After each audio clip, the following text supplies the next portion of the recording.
أعوذ بالله من الشيطان الرجيم.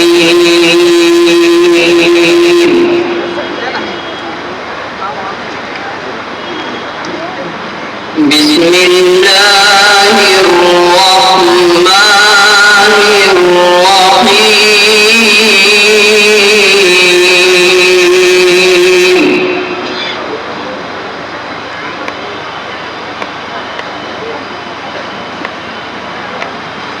ما كان على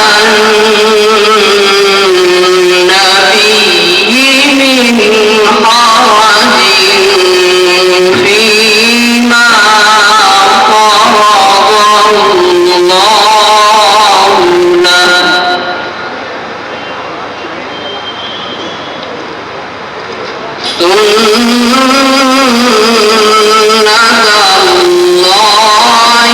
في الذين خلوا من قبل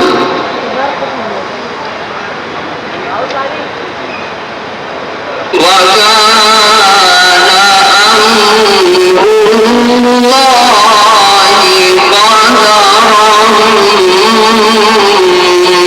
مقدورا.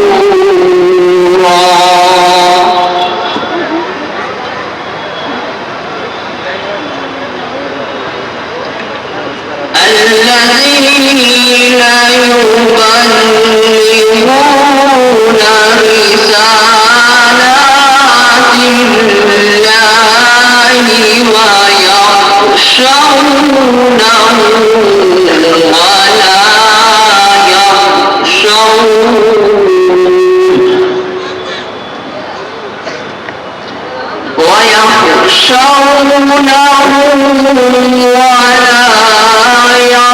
يخشون أحدا إلا الله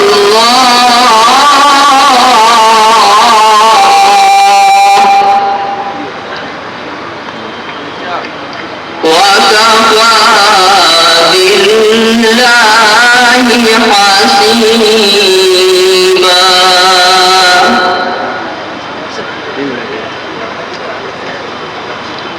ما كان محمد أبا أحد من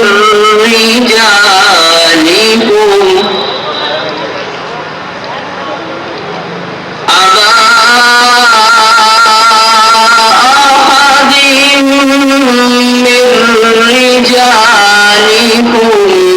ولكن رسول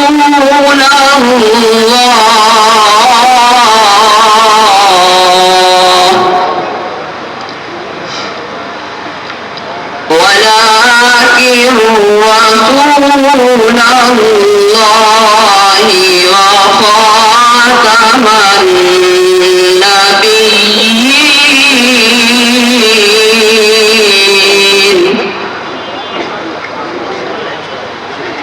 وكان الله بكل شيء عليما. صدق الله العظيم. ماشاء اللہ. محترم سامعین کرام اور حاضرین جلسہ، الحمدللہ اب ہم اس مرحلے پہنچ گئے ہیں کہ جو 3 روزہ 4 روزہ ہمارا جلسہ چل رہا تھا وہ اپنے اختتام کی طرف بڑھ رہا ہے.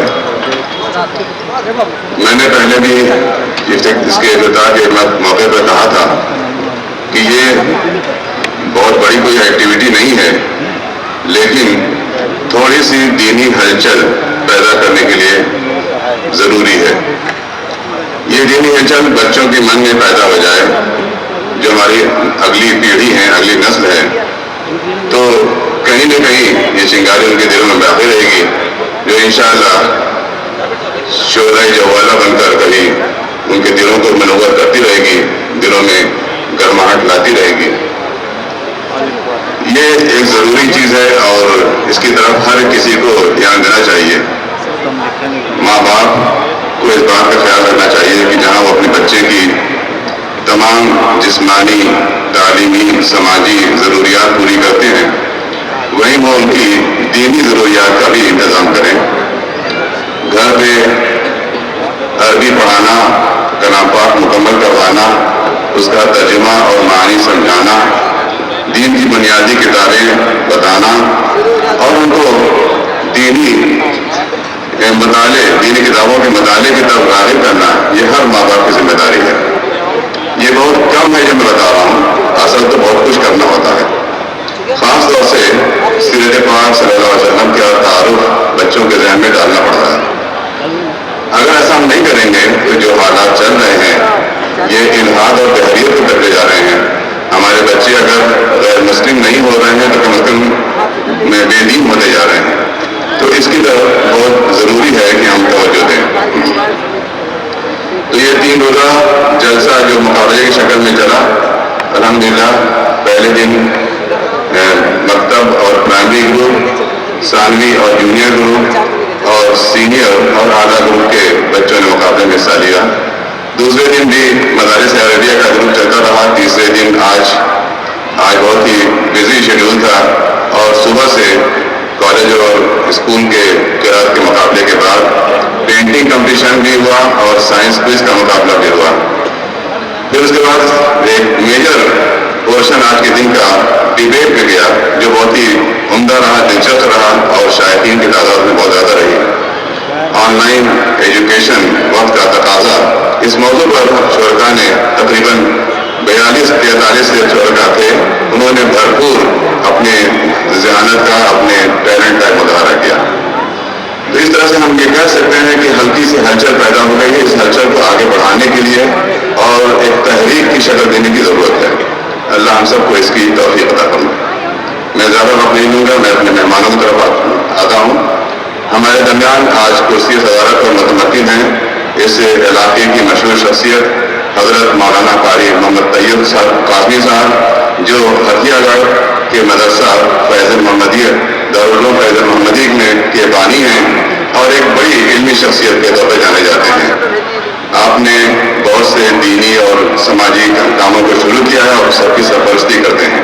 ہم ان کا شکر گزار ہیں کہ وہ آج ہماری دعوت پر تشریف لائے اور ہم سب کو اپنے موبائل رسم سے کچھ انشاءاللہ وہ مستفید فرمائیں گے. ہمارے آج کے مہمان خصوصی ہیں مولانا محمد جمیل صدیقی صاحب، جو کہ دعوتی میدان میں بہت ہی آگے ہیں. یہ لگاتار طلبہ سے خاص طور سے ان کا رابطہ رہتا ہے.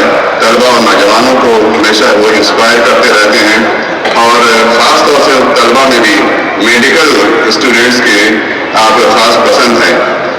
میں بہت شکر گزار ہوں اپنے مہمان خصوصی جناب مولانا جمیل صدیقی صاحب کا کہ وہ اپنے بہت ہی بزی شیڈول میں سے یہ وقت نکال کر ہمارے درمیان آئے ہیں. انشاءاللہ ہم ان سے آج ان کے خطاب عام سے مستفید ہوں گے.